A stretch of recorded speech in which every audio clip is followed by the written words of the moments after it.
Hello বন্ধুরা, আপনারা দেখছেন আপনাদের সকলের প্রিয় ইউটিউব চ্যানেল বন্ধু টিউটোরিয়াল। আমি সঙ্গে রয়েছি ভৈরব। বন্ধুরা, এই মুহূর্তে আপনাদের প্রত্যেকের জন্য রয়েছে একটি গুরুত্বপূর্ণ আপডেট। গতকাল WBSSC অর্থাৎ West Bengal central school service কমিশনের অফিসিয়াল ওয়েবসাইটে রাজ্যে অ্যাসিস্ট্যান্ট টিচার এবং হেডমাস্টার পদে নিয়োগের জন্য একটি শর্ট নোটিফিকেশন প্রকাশিত হয়েছিল এবং সেই নিয়ে অলরেডি কিন্তু আমরা একটি ভিডিও বানিয়েছি এবং আজকে আবারও একটি গুরুত্বপূর্ণ আর্টিকেল কিন্তু বর্তমান পত্রিকায় কিন্তু উঠে এসেছে। এছাড়াও আরও বিভিন্ন নিউজ পত্রিকায় কিন্তু আপনারা এই আর্টিকেলটি পেয়ে যাবেন।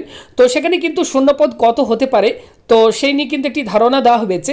তো আজকের এই ভিডিওতে আমি সেই আর্টিকেলটি থেকে আপনাদেরকে সমস্ত কিছু ডিটেলসে জানাবো, তাই ভিডিওটিকে আপনারা কেউ স্কিপ করবেন না। প্রত্যেকে ভিডিওতে একটি লাইক করুন, ভিডিওটিকে বেশি বেশি করে শেয়ার করে দিন। আমাদের চ্যানেলে নতুন দর্শক নতুন ভিউয়ার্স হয়ে থাকলে পরবর্তী আপডেটগুলো পেতে চ্যানেলটিকে সাবস্ক্রাইব করে আমাদের সঙ্গে থাকুন। তো দেখতেই পাচ্ছেন এখানে যেটি বলা হচ্ছে, এসএসসি প্যানেলের ৬,৮৬১ জনকে চাকরি, প্রধান ও সহকারী শিক্ষক পদেও নতুন নিয়োগ, ফের পরীক্ষার ঘোষণা। তৃতীয়বার মুখ্যমন্ত্রী পদে মমতা বন্দ্যোপাধ্যায়ের শপথ গ্রহণের বর্ষপূর্তি, আর সেই দিনেই চাকরি প্রার্থীদের জন্য একজোড়া সুখবর। বৃহস্পতিবার একদিকে প্যানেলভুক্ত নবম থেকে দশম শ্রেণীর শিক্ষক ও শিক্ষাকর্মীদের চাকরি দিতে ৬,৮৬১টি অতিরিক্ত শূন্যপদ সৃষ্টির কথা জানালো রাজ্য সরকার। অন্যদিকে স্কুল সার্ভিস কমিশনের অর্থাৎ এসএসসি ঘোষণা, প্রধান ও সহকারী শিক্ষক পদেও হবে নতুন নিয়োগ। সে ব্যাপারে দ্রুত বিজ্ঞপ্তি প্রকাশ করবে তারা।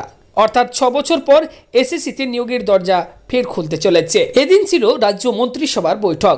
আলোচনা শেষে সাংবাদিক সম্মেলনে এই বাড়তি শূন্যপদ সৃষ্টির সিদ্ধান্তের কথা জানান শিক্ষামন্ত্রী ব্রাত্য বসু। ২০১৬ সালের পরীক্ষার মাধ্যমে তৈরি প্যানেলে নাম থাকা শিক্ষক ও শিক্ষাকর্মী পদপ্রার্থীদের একটা অংশ চাকরি পাননি। প্রতিবাদে দীর্ঘদিন ধরে মেউ রোডের সংযোগস্থলে অবস্থান বিক্ষোভ করছেন তারা। ঈদের দিন রেড রোডে নামাজের অনুষ্ঠান থেকে ফেরার পথে তাদের সঙ্গে দেখা করেন মুখ্যমন্ত্রী। পরে ফোনে কথা বলেন, বিক্ষোভকারীদের সমস্যা সমাধানের আশ্বাসও দেন। অন্যদিকে নতুন নিয়োগ প্রক্রিয়া শুরুর ইঙ্গিত আগেই দিয়েছিলেন শিক্ষামন্ত্রী ব্রাত্য বসু। এদিনের ঘোষণায় সেই প্রতিশ্রুতিগুলিও মান্যতা পেল। সেই সঙ্গে উত্তরবঙ্গ কৃষি বিশ্ববিদ্যালয়ের ২০টি শূন্যপদ পূরণের সিদ্ধান্ত নেওয়া হয়েছে এদিনের মন্ত্রিসভার বৈঠকে। এসএসসির পুরনো প্যানেলগুলির মেয়াদ ইতিমধ্যে উত্তীর্ণ হয়ে গিয়েছে।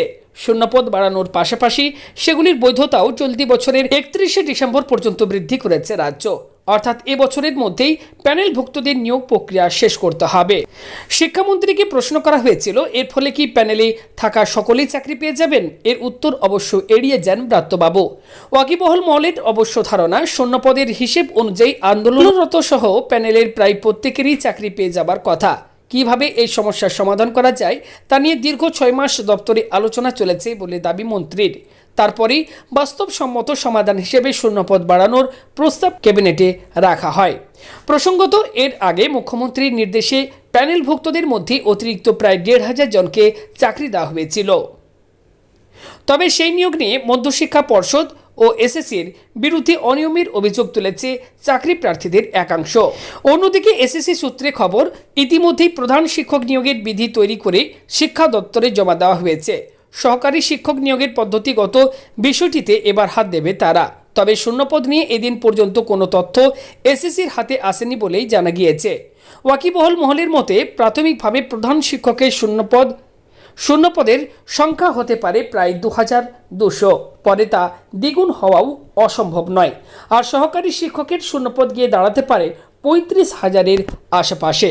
ওকে, তো তোমরা বুঝতে পারছো, এক্ষেত্রে কিন্তু দেখতেই পাচ্ছ প্রধান শিক্ষকের শূন্যপদের সংখ্যা কিন্তু হতে পারে বলা হচ্ছে ২২০০ এবং সহকারী শিক্ষকের শূন্যপদ গিয়ে দাঁড়াতে পারে প্রায় ৩৫,০০০-এর আশেপাশে। ওকে, এছাড়া দেখো বলা হচ্ছে মাধ্যমিক এবং উচ্চ মাধ্যমিক স্তরে শিক্ষক এবং গ্রুপ সি গ্রুপ ডি পদে শূন্যপদ বেড়েছে ৫,২৬১টি। কর্মশিক্ষায় ৭৫০টি এবং শারীর শিক্ষায় ৮৫০টি বাড়তি শিক্ষক পদ সৃষ্টি করা হয়েছে। প্রধান শিক্ষক পদে প্রাথমিকভাবে প্রায় ২২০০ শূন্যপদ থাকলেও পরে তা অনেকটাই বাড়ার সম্ভাবনা। সহকারী শিক্ষকের শূন্যপদ পৌঁছতে পারে ৩৫,০০০-এ। তো বন্ধুরা, এই মুহূর্তে বর্তমান পত্রিকায় যে গুরুত্বপূর্ণ আপডেটটি উঠে এসেছে তো সেটি আপনাদের সাথে আমি আজকে শেয়ার করলাম।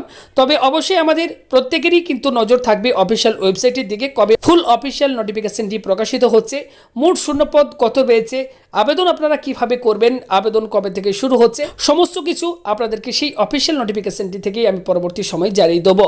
তো আপডেটটি কেমন লাগলো অবশ্যই কমেন্ট করে জানান। ভালো লাগলে একটি লাইক করুন, ভিডিওটিকে শেয়ার করে দিন এবং আমাদের চ্যানেলে নতুন দর্শক নতুন ভিউয়ার্স হলে চ্যানেলটিকে সাবস্ক্রাইব করে রাখুন পরবর্তী আপডেটটি সবার প্রথম পাবার জন্য।